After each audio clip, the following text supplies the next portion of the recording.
আজকে বাচ্চাদের জন্য মুরগির মাংস রান্না করবো। তো আজকেই মনে হয় সবচেয়ে কম মাংস লইছি আমার কাছে মনে হয়, কারণ যখনই রান্না করতাম তখনই দেখা যায় গোটা একটা নিয়ে নিতাম, কিংবা কোনো কোনো সময় দেখা যায় বাচ্চাদের জন্য খাওয়ার জন্য একসাথে দুইটাও রান্না করতাম। কিন্তু আজকে না, একেবারে একটু বেশি হিসেব করে ফেলাইছি।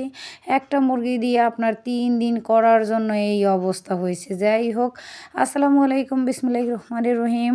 আশা করি আমার এই ভিডিওটা যে যেখান থেকেই দেখতেছেন আল্লাহর রহমতে ভালোই আছেন, আর ময়ও আলহামদুলিল্লাহ ভালো আছি। এত ব্যস্ত থাকতে হয় সব কিছু নিয়ে, কয়েকদিন ধরে ঠিক করে ভিডিও করতে পারি না।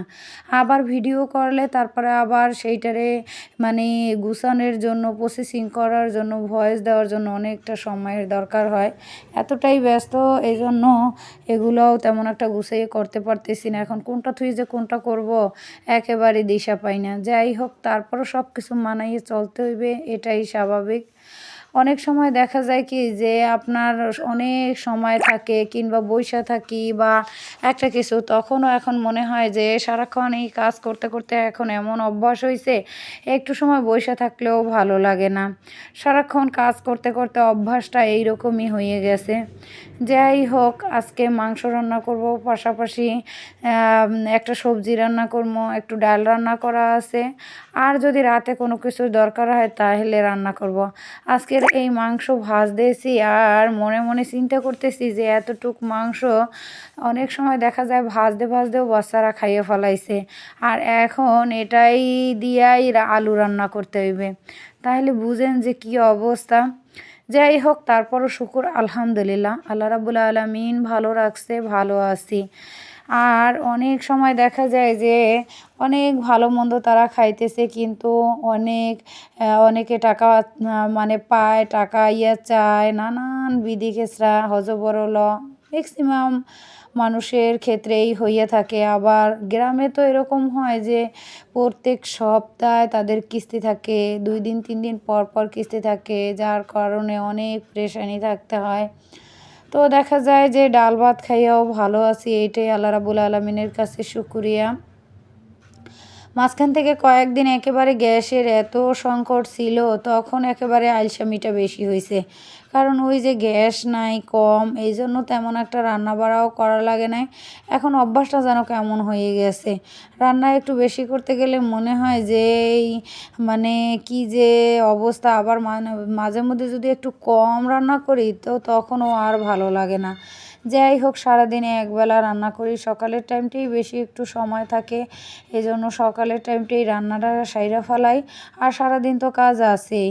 9টার মধ্যে দেখা যায় ঘর মোছা থেকে শুরু করে সমস্ত কাজ যদি শেষ না করতে পারি তাহলে সেই দিন একেবারে হযবরল অবস্থা হয়। আজকের মেশিনের কাজটা একটু কম, দেখা যায় 2-1 দিনে আরও একটু বেশি কাজ ছিল, সেগুলো আস্তে আস্তে করেই সামলাইয়া শেষ করে ফেলাইছি। তো এখন একটু কম যেহেতু কাজ, তো ভাবছিলাম কি যে কয়েকদিন হয়তো বইসা কাটাইতে হবে। তো একটার পাশাপাশি আবার আর একটা একসাথে জোগাড় হয়ে গেছে। এখন আর বসা তো দূরের কথা, একটু সময়ও পাই না ভিডিও করার জন্য কিংবা ভিডিও এডিট করার জন্য। এই জন্য দেখা যায় 2-1 দিন এমনি গ্যাপ হয়ে যায়। আসলে কি যে আমি চাইলেও এখন সেই সময়টা বের করতে পারতেছি না। আর এইখানে দেখেন একটা আপু কত সুন্দর মানে বানাই দিয়েছে বাচ্চাদের জন্য। মানে টিক্কা কাবাবগুলো এত মজার ছিল। তো সেইগুলো ভাইজা তারপরে ওদেরকে খাইতে দিলাম, ওরা অনেক মজা করে খাইছে।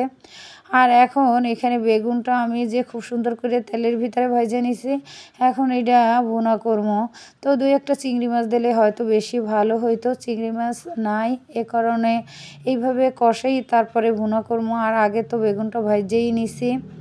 তো যাই হোক, অনেক সময় মনে হয় কি যে একটা জিনিস না থাকলে সেটা যে তাড়াহুড়ো করে আনবো এই সময়টাও হয় না। প্রিপারেশন থাকে আগের, এই যে কালকে হয়তো বাজারে যাইতে হইবে, এরকম প্রিপারেশন না থাকলে দেখা যায় ওই দিন হুট করে হয় না। আর যদি 2-1 দিন হয়, যেমন কাজ শেখার লোক আসে নাই, কিংবা মানে যে বাচ্চাগুলারে পড়াই ওরা আজকে আসে নাই বা বন্ধ, তখন দেখা যায় হুট করে একটা কাজ করা যায়।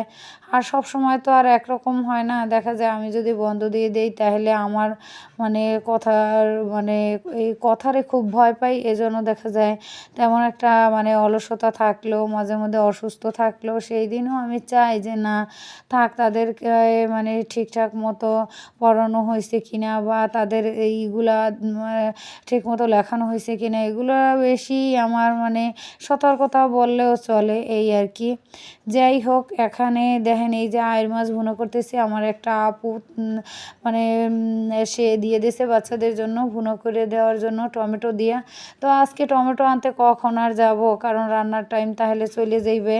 আর রান্নার টাইম চলে গেলে দেখা যায় আর সময় পাবো না আমি রান্না করার জন্য। রাত 10টা 11টার মধ্যে তো আর সময় পাবো না। এই জন্য দেখা যায় আর ধনিয়া পাতা কিংবা অন্য কোনো কিছুর জন্য অপেক্ষা না করে তারপরে একেবারে বসাই দিছি। অনেক সময় অনেক প্যারা লাগে যে দেখা যায় রান্না বাড়ার সাথে নানান কাজ অনেক প্যারা লাগে মাঝে মধ্যে, যে মনে হয় যে ছাইড়ে দিই। কারণ কি এখন আর ওই এত পরিশ্রম করতে ভালো লাগে না। আগে তো দেখা যায় সারাদিনও যদি মেশিনে বসে থাকতাম সেলাই করতাম তাহলে এতটা ক্লান্ত কিংবা পরিশ্রম লাগতো না। আর এখন মানে দুই একটা করি সেইটাই মনে হয় যে অনেক অনেকক্ষণ পর্যন্ত বসে আছি বা যে অনেক কষ্ট হয়ে যায়। তো সব কিছুই মিলিয়ে তারপরও করতে হয় বা করতে আসি। আল্লাহ রাব্বুল আলামিন ভালো রাখছে, এটাই সবচেয়ে বড় নেয়ামত। কারণ শারীরিক যদি অসুস্থতা থাকে তাহলে মানুষ কোনো কাজেই মন বসে না, ভালো লাগে না কোনো কাজ করতে। তারপর দেখা যায় যে আর শারীরিক সুস্থতা সবচেয়ে বড় নেয়ামত। মানে দোনোটাই আল্লাহ রাব্বুল আলামিনের দান, কিন্তু দেখা যায় যে শারীরিক সুস্থতা থাকা সেটাও আল্লাহর বড় একটা নেয়ামত। আর এইখানে এই যে মাছটা কিন্তু আমি ভাজি নাই, আইড় মাছ যেহেতু তো কষাইয়া তারপরে বসাই দিছি। তো এই মাছগুলো খাইতে কিন্তু ভালোই লাগে। আর এই মাছগুলা কিনতে কিন্তু অনেক মানে দাম দিয়ে তারপরে কিনতে হয়। এজন্য দেখা যায় মধ্যবিত্ত ফ্যামিলির মানুষ তো আমরা দেখা যায় অনেক সময় চাইলেও অনেক দাম দিয়ে একটা জিনিস কেনা হয় না। আর আজকের বিকেলে বাচ্চাদের নিয়ে একটু বের হইছি। তো এক ভাবি কী করলো আলু কাইটা তারপরে চিপস বানাইয়া ভাইজিয়া দিল। তো এটা খাইতে কিন্তু অনেক ভালোই লাগছে, খারাপ লাগে নাই। আর একেবারে চিপসের মতোই, কিন্তু আরেকটু মুচমুচা হইলে সবচেয়ে বেশি ভালো হইতো। আমিও একদিন ট্রাই করবো বাচ্চাদের, কারণ আলুতে তো আর কোনো ক্ষতি নেই। দেখা যায় আলুটা একটু কাইটটা তারপরে মানে তেলের ভিতরে ভাইজা নিলেই হয়ে যায়। আর এই চিপস কাটার একটা কাটার আছে, সেই কাটারটা হইলে তো আরও সহজভাবে হয়। বাচ্চাদের নিয়ে মাঝে মধ্যে ঘুরতে বের হই, আমার কাছেও ভালো লাগে বাচ্চাদের কাছেও ভালো লাগে। ওরা সারাক্ষণ এই বন্দি জীবনযাপন করে, যেমন বাসার ভিতরে খোলা কোনো জিনিস ওরা দেখতে পায় না। আমরা যখন ছোট ছিলাম তখন খোলা আকাশের নিচে, তারপরে মানে ইরি ক্ষেতের পাশ দিয়ে যে গেছে মোটা আইল তার উপরে দিয়ে দৌড়াদৌড়ি আরও কত কি, আরও দেখা যায় অনেক কিছু, সব কিছু মিলেইয়া কিন্তু মানে শহরের জীবনটা একেবারে বন্দি বললেই চলে।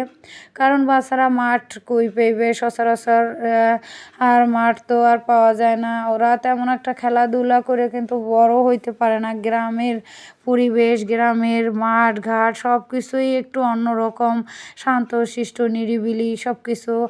আর সব কিছু মিলাইয়া গ্রামে কিন্তু অনেক ভালো লাগা কাজ করে। যাই হোক এখন কিন্তু আমি এই যে ফুল বাগানে চলে আসছি, মানে ফুলের নার্সারিতে। এখানে কিন্তু প্রত্যেকটা গাছের অনেক দাম। তো ফুলগুলো কিন্তু অনেক সুন্দর ফুটে বইছে। তো আমি হাঁটতেছি, ওরাও হাঁটতেছে, দেখা কিন্তু খুব ভালো লাগতেছে যে প্রত্যেকটা ফুল গাছই অনেক সুন্দর। এখানে কিন্তু অজস্র মানে গোলাপ ফুল, বিভিন্ন ধরনের গোলাপ ফুল। আমার কাছে গোলাপ ফুল এত ভালো লাগে, একটা সময় আমি এই গোলাপ গাছ আইনা লাগাইছি, এত এত ফুল ফুটছে। আমার এই গোলাপ গাছগুলো দেখা আমার সেই কথাগুলো মনে পড়ে, কিন্তু এখন যে আনবো আইনা লাগাবো কোথায়? আর বা গাছ কে না ভালোবাসে বলেন, গাছ দেখলে এমনিতেই লোভ লেগে যায়। আরও এত এত ফুল হয়েছে, এগুলো দেখতে আরও কত জানি মানে অনেকটাই ভালো লাগতেছে। তো যদি আমি নিয়ে আসি তাহলে কোথায় রাখবো?